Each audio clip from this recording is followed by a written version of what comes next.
What's going on, cake eaters? Today I'm going to be ranking all of the hockey players from all of the Mighty Ducks movies, the most underrated Disney trilogy that has ever been created. From D1, D2, D3, we're ranking all of them, so buckle up, this one's going to be good. On this program, a bit of magic. That's what the show is all about.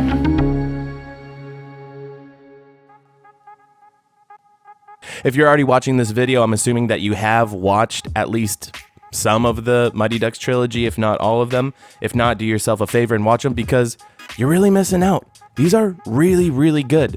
I grew up in the 90s, so these movies, all three of them were a big part of my childhood, and none of them are bad. None of them are bad. Some people say that they keep getting better, but that's debatable. We're not talking about that right now. In this video, we're just going to be ranking all of the Mighty Ducks characters, and I'm just going to jump into it. All right. Oh, and some people are wondering what authority I have for ranking all of these characters. Like I said, I've already seen all of them numerous times each. I'm an extremely dedicated fan. Oh, hello. Are you paying attention? Hello?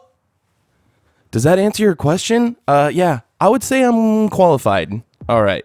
So let's see. There are 19 different hockey players, and some of them are reoccurring characters. If you've seen the movies, you know, and some of them come, some of the characters go, but there's a lot of like key players, and some of them are definitely better than others, and you're gonna understand what I'm saying whenever I start this list with number 19, the very bottom of the barrel.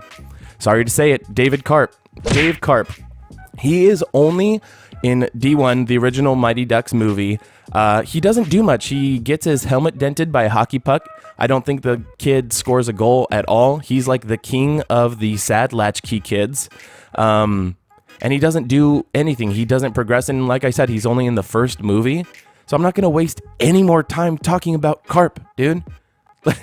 There's no point in that. All right, moving on. Number 18 is Tammy Duncan. Now, Tammy Duncan, I think, is supposed to be the youngest on the team in D1. And just like Karp, he's only in D1. And he doesn't do much. He does get better. He's more of a figure skater like his sister. So he doesn't bring a whole lot of skill set to the D5 team. But, I mean, the D5 team needed more players, and so that's why Coach Bombay recruited him and his sister, because they were better skaters, and the kids in D5, they were skating in old gear out on the frozen pond, you know? So they needed these kids with some experience with real skates. So I guess, you know, he's on the list, but he's on the bottom. He doesn't really do too much else. All right. Next up on the list, number 17, Tommy's sister, Tammy Duncan. Really, really original writers, by the way. Really original. So Tammy Duncan, just like her brother, figure skating background. She is a better skater than her brother, and she is older. And there is one scene where you can see a little bit about her aggressive side, her aggressive nature, and how she could have a good skill set for an aggressive game like hockey, where she says, "What do I know about hockey?" Boom. Pushes her brother down, and he says, "More than you think," or something like that, right? So unfortunately, we only get to see her in one of the movies. I think that she had a lot of potential to be one of the main characters in the second and third one, but for whatever reason, they just didn't keep her in, and that's unfortunate. But because she's only in one movie and she's kind of a smaller part, I have to give her the 17 rank towards the bottom. Sorry, Tammy. All right, moving on. Peter Mark, number 16. Now, Peter is the little kid with the really cool leather jacket, and he's got a lot of attitude, you know. He doesn't want anything to do with authority. He kind of wants to play hockey, but it seems like he wants to be pulling pranks on people and just like causing mayhem for everybody else. That's what he'd rather be doing, and that's probably why he didn't stay on the team in the first place for the second or the third movie, obviously. The guy is small. Let's be honest. Peter... he's small. He's got attitude problems. He's not a team player, and he's just not physical enough for a game like hockey. I'm sorry. Somebody had to say it. You got to be aggressive. You got to be big. This is a physical sport. Sorry. He's just not there. All right, next up, number 15. So this is kind of the first character that I had to rank that I kind of had problems with coming to terms with how far down that they fell. Number 15, I put Terry Hall. This is Jesse Hall's younger brother, and a lot of like these other characters, he's only in the first movie, so we don't get to see a lot of him, and unfortunately, his big brother, Jesse, has a bigger part. He's a bigger, larger-than-life character compared to his like soft-spoken brother, so we just kind of don't ever understand who he is. He's kind of lost in the shadow of his brother, and he's not a bad player by any means, but he's just in the first movie, so we never get to see the full potential of Terry. Come on. Why wasn't Terry at least in the second one? His brother was in the second one. Why? His brother was on the same team that won the championship. Why didn't you keep him? He wasn't bad. Maybe he didn't want to play hockey anymore. Maybe I don't know. Whatever else this kid wanted to do. Maybe he wanted to, pursue his hip-hop career. Good for you. But they didn't make a movie about it, so we don't know where he is, and that's why he's so low on this list. Sorry about it. All right. Number 14. All right. This is where it gets controversial, but this is where I am right, and maybe your opinion isn't correct. All right. Number 14, I put Dwayne Robertson, and he's the cowboy. He shows up in D2. He likes to use his lasso on the ice. He likes to rope people, which is good for team bonding experiences, I guess.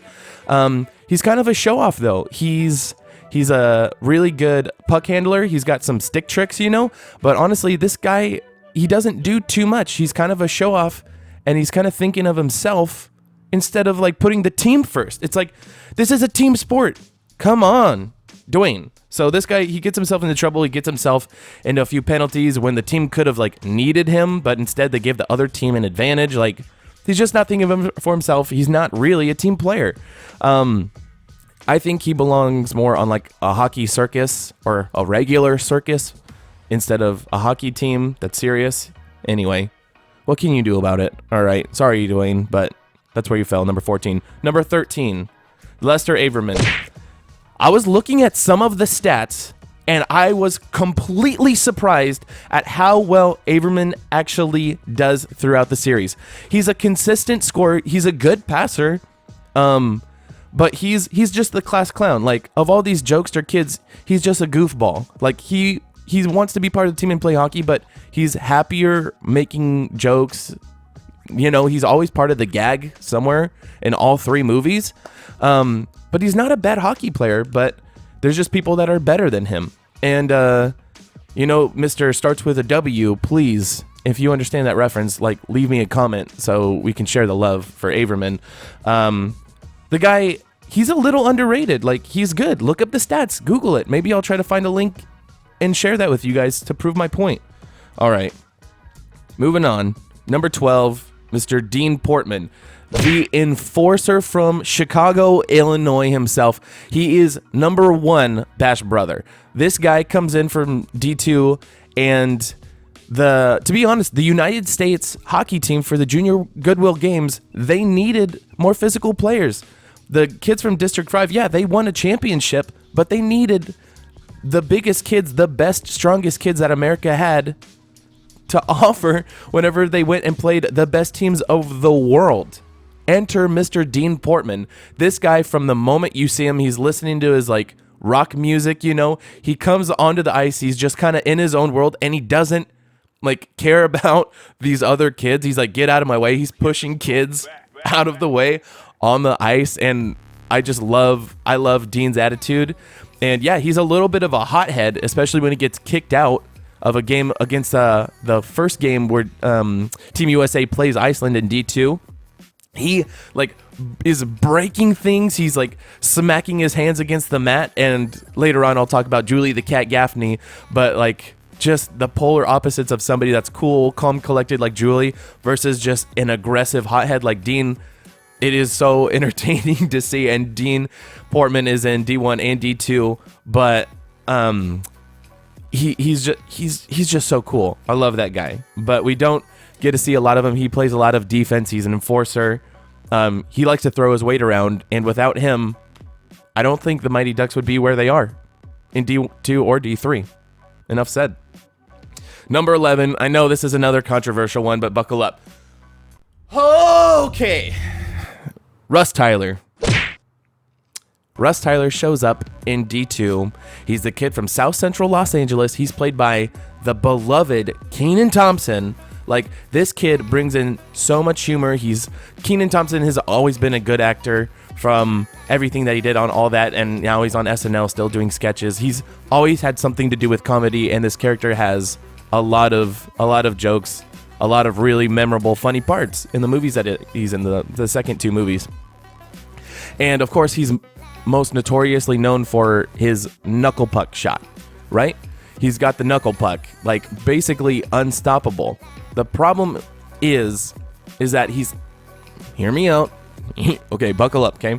Russ Tyler's kind of a one-trick pony, and he's emotional. When his knuckle puck doesn't work and he doesn't get his way, he's a little bit mopey, and he just lets his feelings get the best of him. In D2 and D3 when he's older. Remember when Charlie's not wanting to play for the new coach, Coach O'Reilly? He says, "No, man, I'm going to lose my scholarship. I'm staying," and he got demoted to the third line. He's like, "What a major diss." He's like, he's an emotional guy, and he's got a good knuckle puck shot, but that's it. It's just like one trick pony. And a lot of people on the other lists that I've seen them rank these characters, they have Russ so much higher. It's like, yeah, he scores some goals, and in D2 against Iceland in the winning championship game for the gold medal, like, he does this like trick play swap where he pretends to be the goalie and ends up like shooting the puck, I don't know, across like the entire ice. Like, I don't know. But anyway, I love the character, but I don't think he's higher up on this list. Sorry to say it. Somebody had to say it, so I said it. All right. Halfway through the list, pretty much. Number 10, Ken Wu. Ken Wu is a very talented skater. Another skater on the Mighty Ducks series that came from a, you know what it is. Oh my gosh. Figure skating background. He's got some tricks, he's got some cool stuff that he does. And actually looking at the stats, Kenny Woo, he actually scores a decent amount of points for his team. He's a team player. In D3, we love it whenever he kind of becomes another member of the Bash Brothers almost. Like, he teams up with them, and because he's smaller and the other guys are bigger, it's this fun part. But, like, my point, you guys, my point is that hockey is such a physical sport, and Ken Wu, sorry to say it, somebody has to say it, he's just a small guy. He doesn't have the physical stature. I don't think he's got the stamina, the endurance. He doesn't have the power. He lacks the power. He's got skill, but he doesn't have the power or the size. So that's why he's not higher up on this list. All right, moving on. Number 9, Connie Moreau. I kept trying to put Connie up higher on my list because she's maybe the most underrated, at least on the original squad on D5. On District 5, sorry, there's not 5 movies. I keep saying D2, D3. You know what I'm saying if you're a fan. If you're not a fan, I can't believe you watched this far. All right, Connie Moreau. She, at least in the first movie, she towers over these other boys. Like, girls mature faster than boys at that age, and she towers over these guys. She's the muscle in the first movie, but she's not a bad skater. She doesn't have any like major flaws about her, She doesn't have emotional or aggressive tendencies at all. She's not a spaz like Charlie is. Like, sorry, number 96, like Joshua Jackson, but she's not a spaz. She's a good skater. She's a good hockey player. She's a great person to be on that team. She's on the ice all the time, and she consistently can score and pass. Like, that's what you want on a team like this. But I couldn't justify putting her up higher on the list, and I really wanted to, but on this list, maybe some other day I'll make another list and she'll end up being higher. But for right now, sorry, Miss Connie Moreau, she's only at number 9. All right, number 8, Louise Mendoza. Louise Mendoza, oh man, from Miami, Florida, the speedster, the lightning on ice. Dude, Louise Mendoza is probably the fastest skater out of not only the USA and the Mighty Ducks teams in all 3 movies, but from any other team that they play. Louise Mendoza is so fast, and it's so unfortunate it takes him so long to control his speed so that he can actually stop. But he finally does. But that's why this guy isn't higher up, because he does score a couple times and he utilizes his speed in an incredible way. And the team definitely needed somebody like that can get closer to the net faster, you know? A lot of the time, Louise is battling against the clock, and they're like, go, Louise, go, before, like, a period ends or something, you know? Louise Mendoza, he always comes through clutch, like, come on. He's good. He's good. There's just people that are better than him. All right. Arguably the most controversial placement on this entire list. Sorry, I had to do it, because I'm a fan. I'm not some fanboy service. Like, hear me out, okay? Number 7 is Charlie Conway. Number 96 himself, Charlie Spazway, is you know what? He is. It's not arguably. Fact. Charlie Conway is the heart and soul of the Mighty Ducks. He's the captain of the team in all 3 movies. He's like the player coach in the second one and helps Bombay. He helps Bombay defeat the undefeatable Iceland in the Junior Goodwill Games. Like, Charlie Conway, this team would be, I don't think they could really win in those major games without him, but he's just not the best player. So Charlie, he's not the best skater, but he progresses. And at the very end of the first movie, here's why this is controversial, because everybody loves Charlie. He's super likable. But hear me out. If you recollect when they're playing the Hawks for the championship game at the end of the Mighty Ducks movie, the first one, the Hawks pull some kind of penalty, and the ref skates up to Coach Bombay, and he says, all right, Coach, anybody can take the penalty shot. And this is for the win. This is for the victory. And Coach Bombay wants to have, like, the writers wanted Coach Bombay's character to come full circle. And so if he wanted to go for that cutthroat win like he was whenever he was a lawyer, he wouldn't have really learned anything throughout the whole movie, you guys. So instead of choosing, like, the better character to take the winning shot, he wants Charlie to finish what he started because it's the right thing to do. It wasn't the smartest thing to do as a coach. It was really important that they did that. And if you guys really remember, the entire team unanimously wants Guy Jermaine. They like, all right, Bombay goes up to the kids and he says, all right, penalty shot, anybody can take it. And the kids all say, I think Guy should take it. Yeah, Guy. We'll talk about him in a little bit. But nobody says Charlie. Spazway, the guy that can, like, barely skate, he swings his stick and he misses the puck, like, multiple times. This kid, you want that kid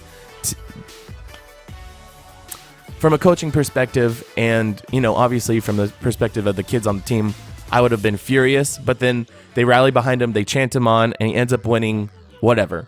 But Charlie also, like, dips out in D3, like, and he gives up his place in D2 so that Russ Tyler can come in and play. Whenever Adam Banks comes in and his wrist injury is okay and he's cleared to play, Charlie knows he's not the best player, that the team can win without him, though. That's why he's this far on the list. Yes, he's the heart and soul, he's the captain, he's the spirit of the Duck. But he's not good enough to be higher on my list. Sorry that one was so long-winded. Maybe I'll try to hurry this up a little bit. Maybe not. I've got a lot to talk about, obviously. Okay, number 6. We just mentioned him, Guy Jermaine, spelled G-U-Y. So you can pronounce it Guy, but I think it's more of a French thing. I don't know. Whatever. All right, sorry, French people. Sorry, French Canadian people that are watching this. You're going to have to deal with this a little bit, okay? All right, so number 6, Guy Jermaine. We don't know a lot about him, and that's kind of a good thing. Hear me out. This is why. In the first movie, most of these kids that are skating on the pond that are on the original District 5 team, they can't skate or play hockey for crap. Like, they're not good. They all have some kind of, like, quirk or something wrong with them fundamentally as athletes. But we never see that in Guy Jermaine. Guy is, like, in the background. Yes, like, multiple times he's scoring. He's in the big games. Like, the guy scores. You know about it. Like, he's very underrated. He's a needed player on the team consistently. And like I just talked about with Charlie, it's kind of one of the reasons I put him and Charlie so close to each other in the list is because the team unanimously wanted Guy to take that last penalty shot for the championship. The entire team before Bombay chose Charlie wanted Guy to take. They wanted the entire hopes of their winning season riding on Guy's shoulders. They were willing to bet that he could make that shot and win it for them. Doesn't that say something about this kid? It's too bad that he's not really as much of a main character as other people, but he's extremely underrated, and that's why he's where he is on my list. All right, number 5. Actually, brothers in real life for the character that played Guy Jermaine is number 5. Oh, we're already on our top 5. Sweet. Fulton Reed. You knew this one was coming. I think if anybody that has been a fan and watched all these movies is making a list and Fulton Reed isn't in your top 5, you're just not really paying attention to how good this guy is. He is the second part of the Bash Brothers. He's 50% of the Bash Brothers. He's the Ash or the Ba. No, he's the Sh. Because of Dean Portman, he's the first half. Okay, stupid. Sorry. Hear me out. All right. So, Fulton Reed, Statue of Liberty play, dude. This guy with the incredible slap shot. He's not a good skater, kind of like Spaz way. Him and Charlie become buddies. I think that they bond over not being over to be as strong of skaters. But like Charlie, he gets better. He keeps working on himself. And a lot like Charlie Conway, he's loyal to Coach Bombay when the other team doesn't even want to show up because they have attitude problems. They're not going to follow him for granted reasons. We could talk about that another day maybe. But honestly, if Charlie Conway is the spirit, he's the captain of the team, Fulton Reed is the most loyal dude. He's loyal, and you need that kind of loyalty on a team sport like hockey. That, and also, he's physical. Without him, they wouldn't have been able to win all those games in the first movie. For sure, they would not have been able to do that. And his slap shot, he keeps getting better, and without him, dude, they wouldn't be able to score or be so much of a threat on offense. Sorry. All right, there you go. Number 4, Mr. Greg Goldberg. A lot of people don't want Greg, the goalie Goldberg, to be that high on the list. But I'm going to prove you wrong, you haters, you ignorant fans. Okay, so Greg Goldberg, obviously, he's a good goalie because his team wins. You can't win games if your goalie sucks. Yes, in a couple of games, the first time they play the Hawks whenever he's inexperienced, or the first time they play Iceland in the Junior Goodwill games, Goldberg is met with a challenge that he's not able to overcome. He couldn't do it. But he always comes back and he makes good saves.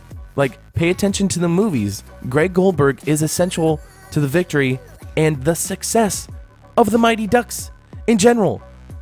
He's not underrated. He's a good goalie.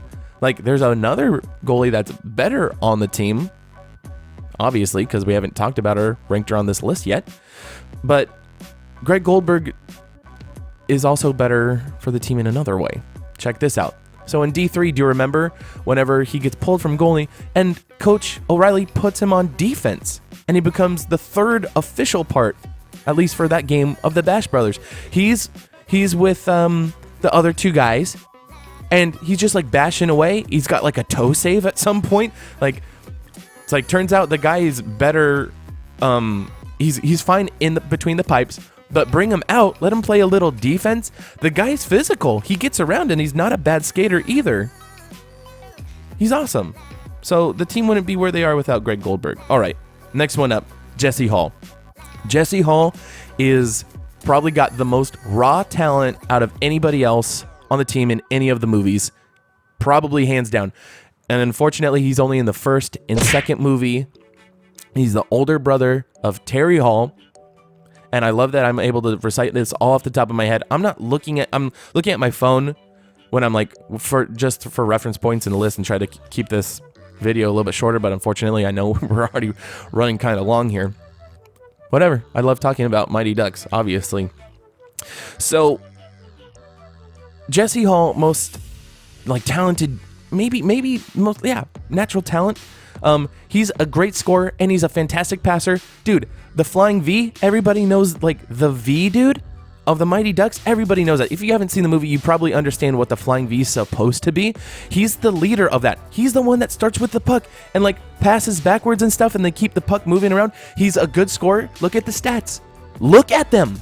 The guy is a consistent scorer. Jesse Hall is a great passer, and if he was in the third one, like, they probably would have beat the varsity game. They would have beat the varsity Warriors probably. I don't know. Like, I heard that he had issues. He didn't really get along with Keenan Thompson, unfortunately, on the set. So that's probably why he wasn't in the last one. But without him, they wouldn't have beat Iceland. They wouldn't have gotten to the championship game in the first movie. Jesse Hall's great. Like, give some love to Jesse Hall down in the comments, okay? Number 2, Julie the Cat Gaffney from Bangor, Maine. She is a stone wall of a woman.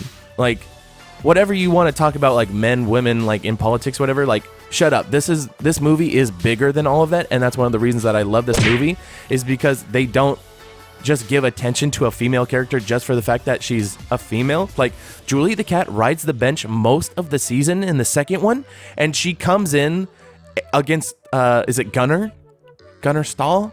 Oh man, I should have fact checked that. But she comes in and she basically like wins the game for him. She can't be stopped. Like, she's incredible. The only reason that she doesn't play more, especially in the third one, is because Greg Goldberg sabotages her because he wants it more, and he's willing to, like, you know, fatten her up and make her sick and stuff. Make her ride the pine pony, as you will. It's really unfortunate. But, dude, Julie the Cat comes in clutch. In the second one, because she's only in the second and third one, and in the third one, they couldn't win without her. She's the most talented goalie that the team has. Sorry, Greg Goldberg. He's a great too, but Julie the Cat is better. They wouldn't be where they are without her. All right. And you knew it was coming, Cake Eaters.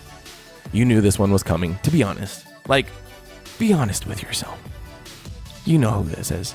This is number 99, Adam Banks. The king of the Cake Eaters, you guys. This guy is the best hockey player that the team has. Coach Bombay knows that this kid is the most talented kid on the Hawks team, and in order to start having a winning season, he needs raw talent. Like, his kids are getting better and working together as a team, but he needs better players. And whenever he goes and he figures out that the district lines have been redrafted, thank you, Hans. What would we do without Hans? R.I.P., baby. We wouldn't have Adam Banks on the team in the first place. And his dad doesn't want any part of it, but Adam Banks is like, whatever. I just want to play hockey. Like, he wants it. His love of the game, I think, is only rivaled by Charlie Conway. Maybe. But Adam is he's a better player. He's a little more susceptible to injuries. He gets injured at the end of the first one, cheap shot. He gets injured in the second one, another cheap shot. But that's because the teams are taking him out because he's such a offensive threat. The kid scores all the time. He's the best, like, offensive player that the Ducks have. In the third movie, you guys. In the third movie, he's the only person on the best team that won, like, the Junior Goodwill games. He's the only person that makes varsity on the Eden Hall Warriors. He's the only one. Like, are you guys paying attention? But he loves the game and he's loyal to his team. Like, he doesn't just want to play and win. Like, he's loyal to his team. So he goes back to the junior varsity team to play against the varsity people. And they say that you should have stayed with us. And he's like, whatever, dude, let's just play hockey. Like, and in the second one, when they're all going around, all of the characters are going around recruiting people at the beginning of the second one. Love that moment. At the very end, the last person that they go to pick up for whatever reason, like, honestly, start with Adam Banks if you're recruiting, is they go to Adam Banks' house. And he's the only one that's practicing his hockey skills compared to everybody else. He's the only one. Nobody else is practicing hockey stuff. Like, they're all on their rollerblades, but he's in his driveway, like, practicing his, like, trick shots, practicing, like, going through the motions. Like, he wants it, you guys. And that's why he's number one. He wants it the most, and he's the best. He's the best. And you knew it was coming. He's always number one. King of the Cake Eaters. Sorry, haters gonna hate, but the kid's the best. Anyway, I'd like to announce a really special giveaway announcement. This jersey was won in a little giveaway contest. Thank you, Brian Capshaw, for signing up and winning the contest. Sorry that wasn't a little more publicized, but Brian is a huge Mighty Ducks fan. He seems like a good guy. So Merry Christmas. And I mean, I only put this jersey on for the video. Sorry. Wanted to warm it up for you, Brian. But yeah, I'll be sending this one to you soon, buddy. So appreciate you, and I appreciate all of you guys watching this video all the way through. If you like this video, like it. Show some love for the characters that you think maybe I didn't give good enough rankings to on this video. Like, let me know your favorite movie. Let me know your favorite character in the comments, and let's talk some Mighty Ducks. Let's do it. All right. Merry Christmas. Bye.